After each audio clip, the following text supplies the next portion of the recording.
Hey guys welcome back to आम YouTube channel. आज आम डिस्कसन करबा +3 second year third semester sorry fourth semester पर उद्दिष्ट major paper 10 public administration question answer unit 3 रो देखो क्वेश्चन अच्छी कौन वैज्ञानिक परिचालन तत्व नीति गुड़िक आलोचना करा discuss the principle of the scientific management theory तापर आम डिस्कसन करबा उत्तर कौन लिखा संगठन प्रथम श्रृंखलित तत्व को वैज्ञानिक परिचालन तत्व बोली कहुए।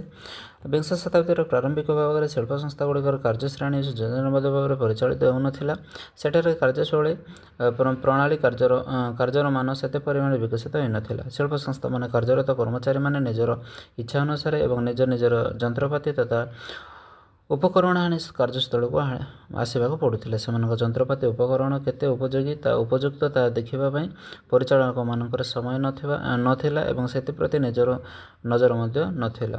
तेणु यह परिचालनगत त्रुटि को सुधारने एक नूतन तत्वर फलस्वरूप वैज्ञानिक परिचालन तत्व बा साइंटिफिक मैनेजमेंट थ्योरी आविर्भाव घटिला। यह तत्वर मुख्य प्रवक्ता होती F.W.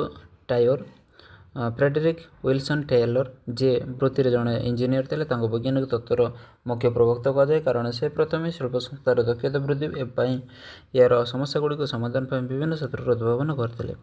वैज्ञानिक परिचालन शब्दटी टेलर लुइस ब्रांड्सठार आनी या बहुल भाव में प्रसारित कर उद्यम प्रशंसनीय। टेलर कहते परिचालन एक वास्तव विज्ञान जहाँ सुस्पष्ट परिचालन नीति नियम श्रृंखला उपर पर्यवेसित तार समस्त संस्था मान प्रযোज्य अटे। मतरे यही समान नीति समस्त प्रकार संस्था यथा सामाजिक कार्यकलाप गृह परिचालन क्षुद्र संस्था मान परिचालन सर्च और जनकल्याण अनुष्ठान विश्वविद्यालय सरकारी संस्था मान प्रযোज्य अटे। वैज्ञानिक परिचालन तत्वर कौन सर्वमोट लक्ष्य होची शिल्प संस्थार मात्राधिक दक्षता वृद्धि किंतु टेलर को मुख्य दुईटी नीति उपर कौन नीति उपर प्रतिफलित होती प्रथम कौन वैज्ञानिक प्रणाली उपयोग द्वारा शिल्प संस्थार दक्षता वृद्धि होता है संगठन अनेक समस्यार समाधान होता है। या द्वारा पर्यवेक्षण परिमाण को परीक्षण तुलना करा जाए। 2 नंबर पॉइंट कौन द्वितीय उच्च पारिश्रमिक हार सामूहिक उत्साह वृद्धि सहित परिचालन कर्मचारी मध्य उत्तम वातावरण सृष्टि करते अधिक उत्पादन वृद्धि होता है। वैज्ञानिक परिचालन तत्वर स्वतंत्र तथा निर्दिष्ट लक्ष्य व्यतीत या उत्तम परिवेश तापमान और आर्द्रता को गुरुत्व दि जाए। कार्यर प्रणाली को श्रृंखलित करने सबुठार उत्तम प्रणाली और उपादान व्यवहार करा दरकार। टेलर निजे अध्ययन कर गोटे कोदाल द्वारा जी ओजनर कोयला खोल जापर तार परिमाण ठार कार्य प्रणाली अवलंबन द्वारा अधिक परिमाण कार्य कर नूतन जंत्रपाति व्यवहार द्वारा से श्रमिक निजर 2 गुण कार्य करें। सहित दैनंदिन से कार्य को समय गति माध्यम माप कर अनुसार पारिश्रमिक प्रदान कर नीति अनुसार कैमेरा लगे से कार्यशैली को अध्ययन और अनुशीलन कर उच्च कार्य संपन्न व्यक्ति मान पुरस्कार दिज्व या टेलर बा फिक वर्क प्लान बा विभाजन कार्य कौन योजना कराए।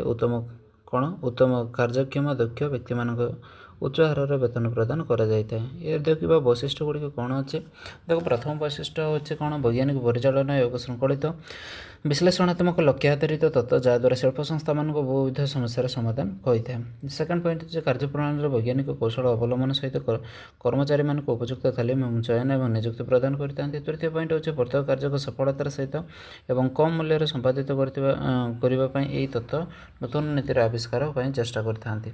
4 नंबर पॉइंट होचे पूर्व प्रचलित टिप चिन्ह व्यवस्था को रुद्ध कर नूतन वैज्ञानिक कौशल मान प्रयोग द्वारा विश्वास करे। 5 नंबर पॉइंट होचे कौन वैज्ञानिक तत्व उभय परिचालक कर्मचारी मानकर मानसिक भावधारा को संपूर्ण परिवर्तन करें। 6 नंबर पॉइंट कौन उत्पादन कौशल मानव संबल भौतिक संबल को सब उपर यह तत्वर गुरुत्व देता है। 7 नंबर पॉइंट कौन प्रत्येक कार्य निर्धारित कर्मचारी से कार्यर सुषम बंटन द्वारा एक स्वस्थ कार्य वातावरण वर्किंग कंडीशन सृष्टि होता है।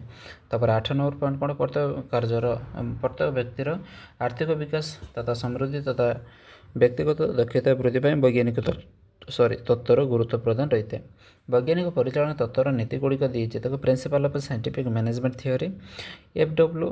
टायर वैज्ञानिक परिचालन तत्वर निम्नोक्त नीति अवतारण कर प्रथम देछि कौन विज्ञान द्वारा टिप चिन्हर नियम को बदलैवा replacement of the rule of thumb with science ପ୍ରାକ୍ ବୈଜ୍ଞାନିକ ପରିଚାଳନା ଯୁଗରେ ଟିପ ଚିହ୍ନର ପ୍ରଭାବ ଅନୁସୃତ ହେଉଥିଲା। ଟେଲର କହିଥିଲେ ଯେ ସଂଗଠିତ ଜ୍ଞାନ ଦ୍ୱାରା ପୂର୍ବ ନିୟମର ପରିବର୍ତ୍ତନ ହେବା ଦରକାର। ଟିପ ଚିହ୍ନର ନିୟମ ହିସାବରେ ଉପରେ ଗୁରୁତ୍ୱ ଦେଉଥିବା ବେଳେ ବୈଜ୍ଞାନିକ ପରିଚାଳନା ତତ୍ତ୍ୱ ସଂକ୍ଷିପ୍ତ ଏବଂ ସାରବତ୍ତାକୁ ଗ୍ରହଣ କରି କାର୍ଯ୍ୟରେ ଲଗାଏ। ଉପଯୁକ୍ତ ବୈଜ୍ଞାନିକ ପ୍ରଣାଳୀ, ସଯତ୍ନ ତଦନ୍ତ, ଉପଯୁକ୍ତ କାର୍ଯ୍ୟର ମାନ ନିର୍ଦ୍ଧାରଣ, ଉତ୍ତମ କାର୍ଯ୍ୟ ପାଇଁ ଭଲ ଦରମା ନୀତିକୁ ବାସ୍ତବତାରେ ପରିଣତ କରି ବୈଜ୍ଞାନିକ ପରିଚାଳନା ତତ୍ତ୍ୱର ନିଜର ମୂଳଦୁଆକୁ ମଜବୁତ କରିଥାଏ। ତେଣୁ ହିସାବ ରକ୍ଷକ ଦାୟିତ୍ୱ ଏବଂ ନିର୍ବାହ ନ କରି ପ୍ରଶାସନ ସଂଗଠନର ସାରତତ୍ତ୍ୱକୁ ସ୍ୱୀକାର କରି କାର୍ଯ୍ୟରେ ଲଗାଇବା ଦେଶ ଏବଂ ସଂଗଠନ ଜନସାଧାରଣଙ୍କଠାରୁ ନିଶ୍ଚୟ ବିକାଶ କରିବା ସମ୍ଭବ ହୋଇଥାଏ। ତାପରେ 2 ନମ୍ବର ଦେଇଛି ଦେଖ ସାମୂହିକ କାର୍ଯ୍ୟର ସଦ୍ଭାବ ହେଲା। ଗୋଷ୍ଠୀଗତ ବା ସାମୂହିକ କାର୍ଯ୍ୟର ମତାନ୍ତର ଏବଂ ମନାନ୍ତର ପରିହାର କରି ପରସ୍ପର ମଧ୍ୟରେ ସଦ୍ଭାବ ପ୍ରତିଷ୍ଠା ହେବା ଦରକାର। ସଦ୍ଭାବର ଅର୍ଥ ଗୋଷ୍ଠୀ ପ୍ରତ୍ୟେକ ସଦସ୍ୟ ଗୋଟିଏ ଭାବରେ କାର୍ଯ୍ୟ କଲେ ଅଧିକ ଉତ୍ପାଦନ ଅତ୍ୟଧିକ ପ୍ରତିଦାନ ନେଇଯିବେ। ତେଣୁ ଉତ୍ତମ ଫଳାଫଳ ପାଇଁ ଉତ୍ତମ ବୁଝାମଣା ଏବଂ ସହଯୋଗର ବାତାବରଣ ତିଆରି ହେବା ଦରକାର। ସେପରି 3 ନମ୍ବର ପଏଣ୍ଟ ହେଉଛି କ'ଣ ସହଯୋଗ ବା କୋଅପରେସନ୍। ବୈଜ୍ଞାନିକ ପରିଚାଳନା ତତ୍ତ୍ୱର ସହଯୋଗର ବାତାବରଣ ଉପରେ ଗୁରୁତ୍ୱ ପ୍ରଦାନ କରେ। ଶିଳ୍ପ ସଂସ୍ଥାମାନଙ୍କର କାର୍ଯ୍ୟରତ ପ୍ରତ୍ୟେକ ବିଭାଗ ନିଜ ଭିତରେ ସହାୟକ ସହଯୋଗର ପରିବେଶ ତିଆରି କରିପାରିଲେ ସାମୂହିକ ବିକାଶ ଅବଶ୍ୟ ସଂଗଠିତ ହୋଇପାରିବ। ବୈଜ୍ଞାନିକ ପରିଚାଳନା ତତ୍ତ୍ୱ ଆପୋଷ ଆସ୍ଥା, ବିଶ୍ୱାସ, ସହଯୋଗ ଏବଂ ସଚ୍ଚିନ୍ତାକୁ ଗୁରୁତ୍ୱ ପ୍ରଦାନ କରେ। ପରିଚାଳକ ଏବଂ କର୍ମରତ ଶ୍ରମିକ ନିଜର ମାନସିକ ଭାବଧାରାକୁ ପରିବର୍ତ୍ତନ କରିବା ସଙ୍ଗେ ସଙ୍ଗେ ଏକ ବୈପ୍ଳବିକ ମାନସିକ ପରିବର୍ତ୍ତନ ଭାବଧାରାକୁ ଗ୍ରହଣ କରିବା ଦରକାର। ଟୟର କହିଛନ୍ତି ଯେ ଯୁଦ୍ଧ ବଦଳରେ ଶାନ୍ତି, ସଂଗ୍ରାମ ସଂଘର୍ଷ ବଦଳରେ ମାତୃଭାବ, ପୋଷଣ ହିଁ ହାର୍ଦ୍ଦିକ ସମ୍ପର୍କ, ସହଯୋଗ, ସନ୍ତୋଷ, ଶତ୍ରୁଭାବର ପରିହାର କରି ବନ୍ଧୁଭାବ ପୋଷଣ ଏକ ସୁସ୍ଥ କାର୍ଯ୍ୟ ଏବଂ ପରିସର ନିର୍ମାଣ କରାଯାଇପାରିବ। ତାପରେ ଦେଖ 4 ନମ୍ବର ପଏଣ୍ଟ ହେଉଛି କ'ଣ ସର୍ବାଧିକ ଉତ୍ପାଦନ ମ୍ୟାକ୍ସିମମ୍ ପ୍ରଡକ୍ସନ୍।